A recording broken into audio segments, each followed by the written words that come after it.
Hello my lovelies, I hope you're all well. Today we're watching some Grady Judd. This is an older video but it looks pretty interesting.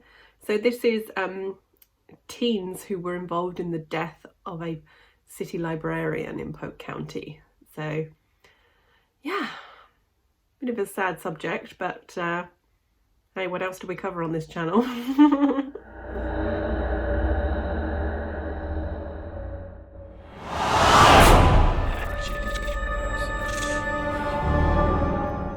It is a chilly day here in England. Well, in Cornwall where I live anyway. Grab yourselves a nice hot drink and let's watch this video. 3, 2, 1, play. Grady Judd, let's listen in. Thank you, ladies and gentlemen, for being with me today as we update you on a horrific event that happened on November the 9th. First off, I want to introduce you to Suzette Penton. She has 2 sons. One of them's named Hunter. By the way, we're only using their names because they gave us permission. That's the only way we can use their names because of the new Marsy's Law. But Suzette is the librarian for the city of Polk City. For those of you who aren't from this area, Polk City is a community of about 1,500 people. Small. It's quaint, it's quiet, it's almost crime-free. It's a wonderful community. Almost. And Suzette Penton helped make it a wonderful community with the work she did with the children at the library. She always went above and beyond. You can see here, and if you go on the Facebook pages, her different faces as she would dress up and paint up as she had programs for the young children in and around Polk City. Awesome. She was known and loved by the people of Polk City. She was also known as a protective mother. And here's what happened on November 9th.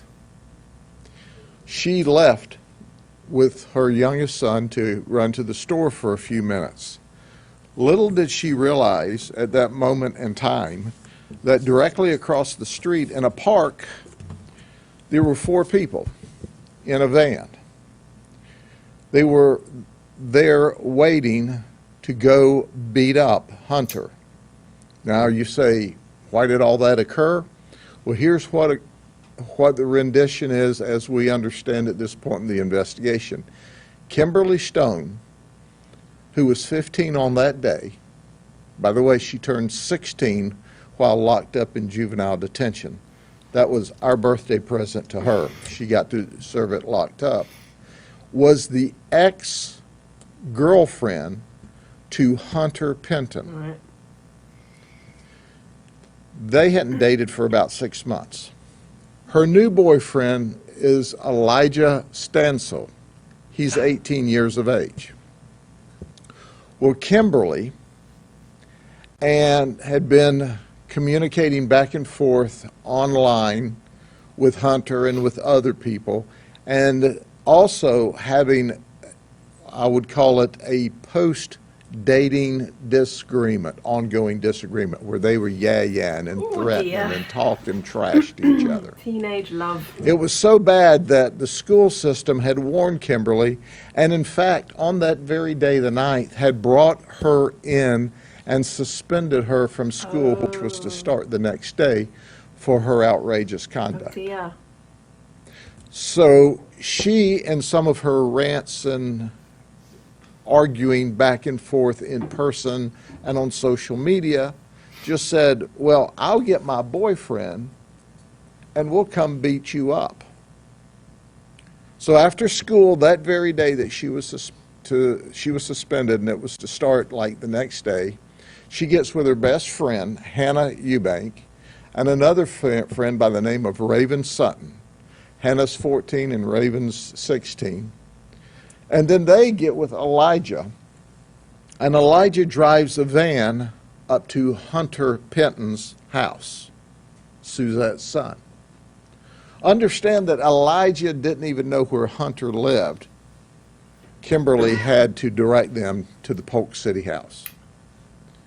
Now, it might interest you to know that the van that he was driving, that he had permission to use and apparently used frequently, belonged to the Westwood Missionary Baptist Church, where his father was not the lead pastor, but was one of the pastors at the church.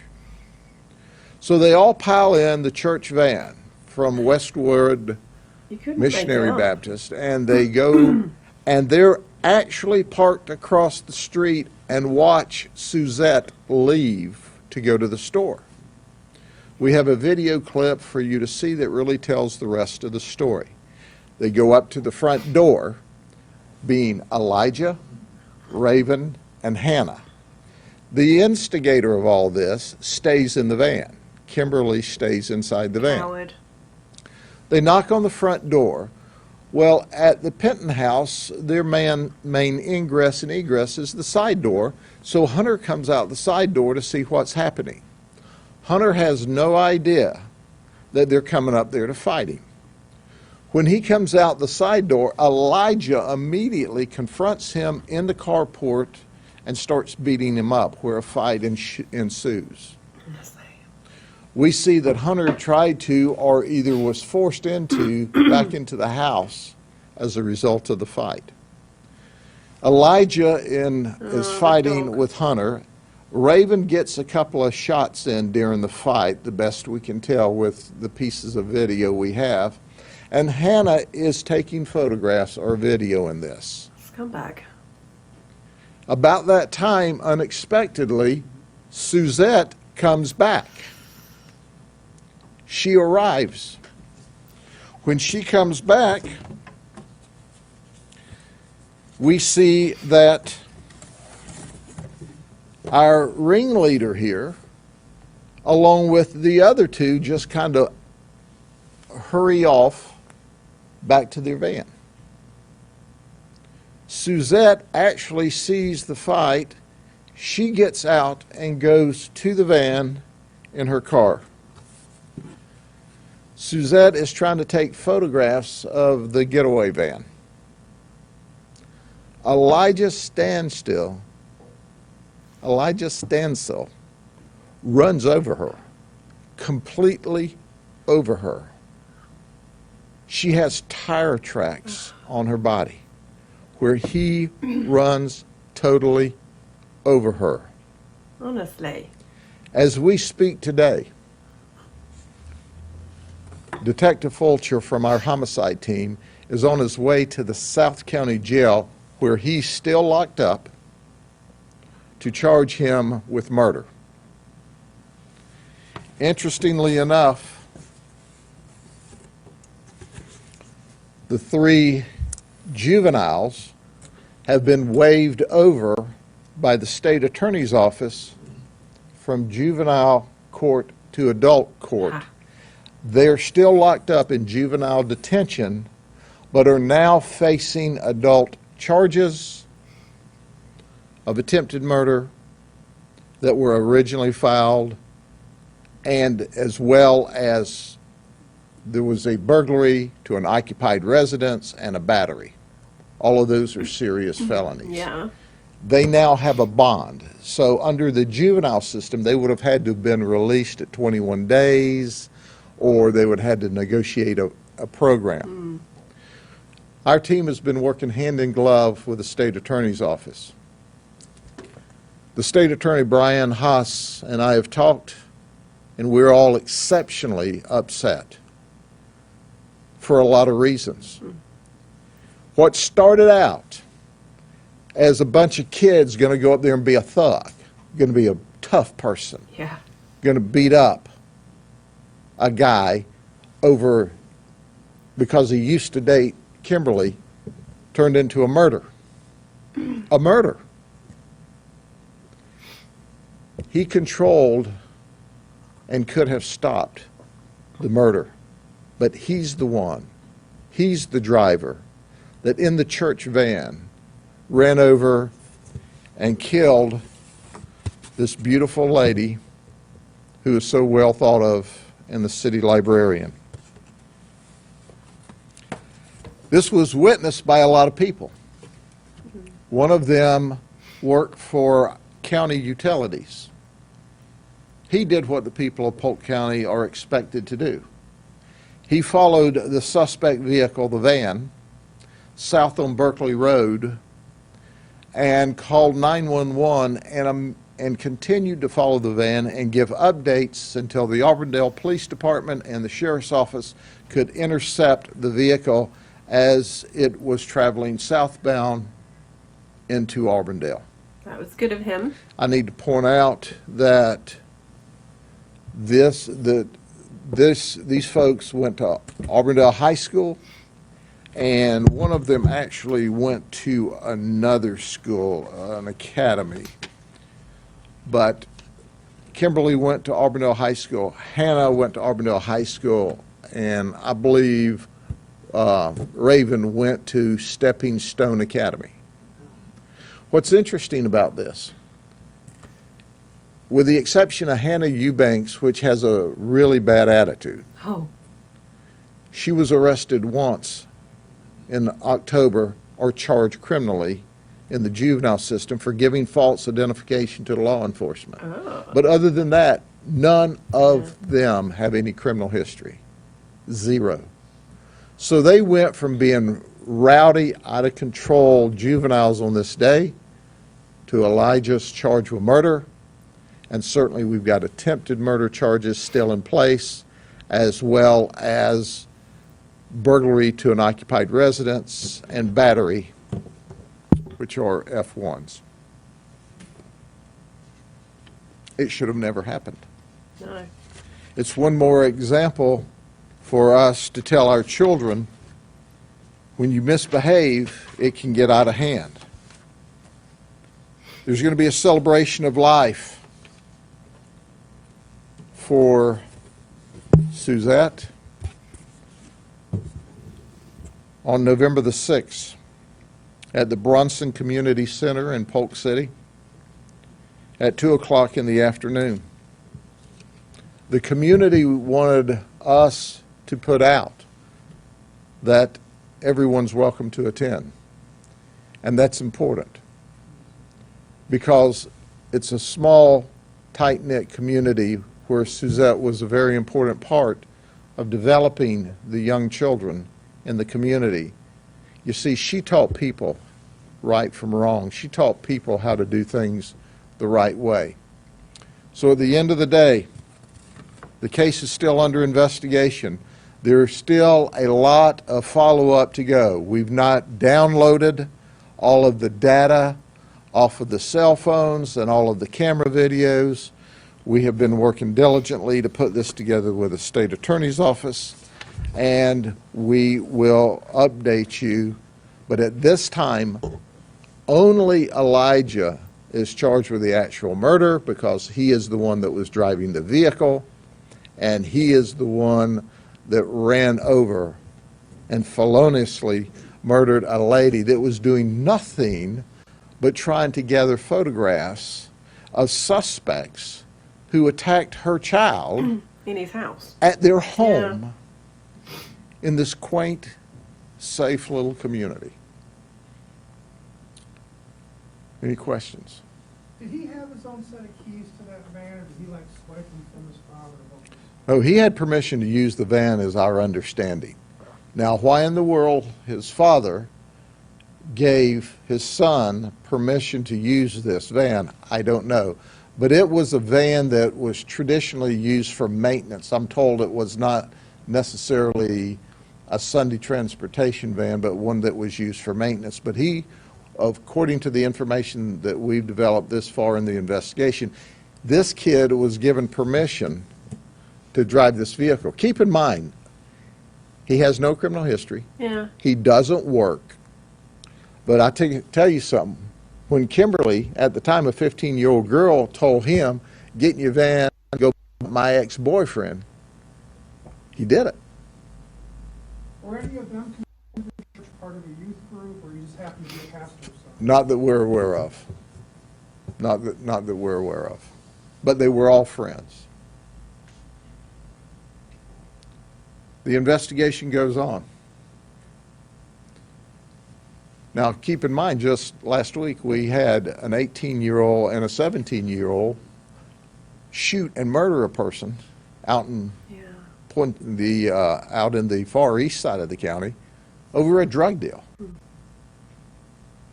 We're not talking about seasoned criminals in either of these events. Come on. At 18 years of age, 17 years of age, you're shooting into a car and killing people. At 18 years of age, you're running over a mama, a city librarian who's doing nothing but trying to take photographs and so she can later identify who came into her house and to beat up her son. Can you speak to how you know it was intentional? Sure, if you look at the video, you can see clearly that he had the opportunity to back up, to drive around her, or not to hit the gas and run over her. Yeah. He didn't clip her. He didn't try to turn away from her and accidentally hit her and she fell down. She was squared up and he ran over her, directly over her. And all this because a 15-year-old girl was having an issue with her ex-boyfriend. I mean, I know teen angst can feel very serious at the time, but come on. Rolled her underneath the You'll van. ruin your lives over that. But he wasn't trying to shoo her away, he was locked in on her. He ran directly over her, and you'll Yeah, you see can see that she in the walks in video front. that we put up here. Well. Or that They cut that clip short, but the van just moves into her. You may have had it from the original event, but we will release it again. Also, I tell you once again, we're able to give these names because the family wanted us to and allowed us to, otherwise we couldn't. Yeah. And now those two boys haven't got a mum. And if she had a partner, they no longer have their wife or girlfriend or whatever. And the mother of their children. It's just tragic. Over nothing as well. That's what frustrates me about things like this. It's like in the grand scheme of things, it means so little and you're willing to take a life over it. Because the family and the friends want the community to know how horrific this is. What a senseless tragedy it was That's the word. for him to run over senseless. this lady and kill her. Totally senseless. Sure, how many times have you seen an incident that could have just so petty turned so bad? It usually, when you have murders, you have drug deals gone bad. You have relationship fights. Yeah. You have long-standing feuds. Mm-hmm. You have horrible criminal conduct, robberies. You don't see that they all went up there to have a teenage fight. And it turned to murder. And there's no doubt in anybody's mind, when you see that video, he had every opportunity in the world not to run over this lady. But he didn't. He chose to take the church van, which was intended for good, and used it for evil. And he needs to go to prison. You see, Suzette didn't get to be with her family on Thanksgiving. She didn't get to share the joy of being with her children on Thanksgiving Day. She'll never have the opportunity again to teach wonderful young children in the Polk City area right from wrong and how to improve their lives. She'll never have that opportunity because of him and because Kimberly wanted him to go up there and beat up Hunter. Evil. Have they expressed any remorse? The driver made admissions and said, I didn't know I ran over her. I didn't know. How could you not come on, know? man. If you're going to admit, don't. Well, maybe I clipped her with a mirror, stuff like that. Honestly. But he was the most concerned of the bunch. Hannah, when we were talking to her, one of the detectives said, "Do you realize that this lady may die?" Hannah looked at the detective and said, "I've already been told that. I don't want to hear that anymore." Oh, she's nice. She was very flippant. Lovely girl. But ladies and gentlemen, you can be sure of one thing. We're going to see that the criminal justice system holds them accountable. Because whatever they meant when they started, he ended it with murder. And Suzette won't be there when her children get married. She won't ever get to see her grandchildren. And they won't have their mother. Yeah. And it never should have happened. Nope. And the school was trying to intervene and stop the conduct, and Kimberly Stone continued with her conduct to the point that the school suspended her for it. Mean girl. There you go. You know what we know. And the investigation goes on. Thank you very much. Have a good day. That was tragic. Yeah. A word to young men and men in general. If your girlfriend baits you into physical fights with other people, get rid of her. She's not the type of girl to be with. Don't white knight yourself into prison. Yeah, that's very good. Oh dear. So, when was this? December 2020. I wonder if they've been sentenced yet. I wonder if they've been... Suzette Penton. Let me just have a quick search, as I'm interested to see if this has had a conclusion.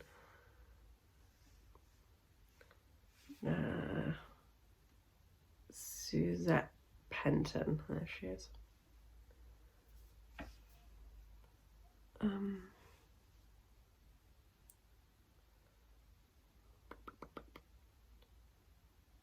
Looks like it's all from 2020, so maybe there isn't any updates on that one. Yeah, it looks like all the news stories are from December 2020. Anywho, another good video from Grady Judd, and a tragic, very senseless death of a mother. Oh dear.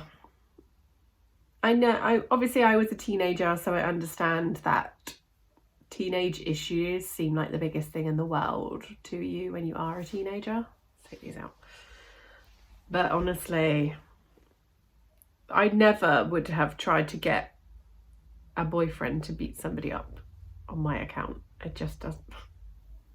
That comment said it all, didn't it? Don't white knight yourself into prison for your girlfriend. Anywho, I hope you enjoyed that video, and I'll see you very soon.